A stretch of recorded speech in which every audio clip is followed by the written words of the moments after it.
કોંગ્રેસનું અધિવેશન સત્તા નહીં પણ સેવા માટે ભાજપ પ્રાઇવેટ લિમિટેડ કંપની બની ગયો છે. જ્ઞાનીબેન ઠાકોરનું નિવેદન.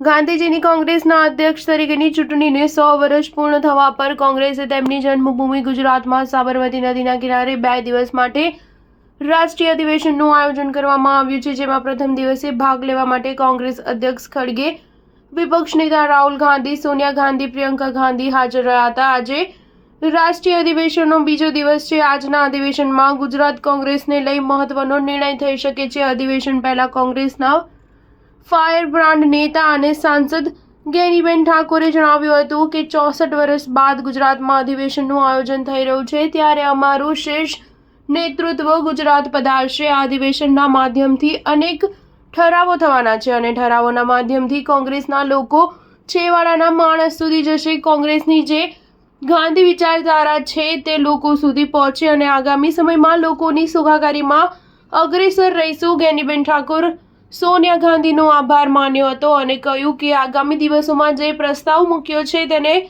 આગામી દિવસોમાં આગળ વધારવામાં આવશે.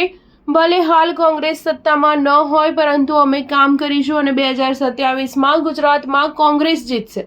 જ્ઞાનીબેન ઠાકોરે ગુજરાત સરકાર પર પ્રહાર કરતા કહ્યું હતું કે ભાજપ પ્રાઇવેટ લિમિટેડ કંપની બની છે. ગુજરાત મોડલની ખાલી વાતો જ થાય છે. ગુજરાતમાં હજુ પણ કુપોષિત બાળકો જન્મે છે, મહિલાઓ પર અત્યાચાર વધ્યા છે, પરંતુ કોઈ પગલાં લેવાતા નથી. સ્ટાર ન્યૂઝ 7 હંમેશા સચ્ચાઈની સાથે.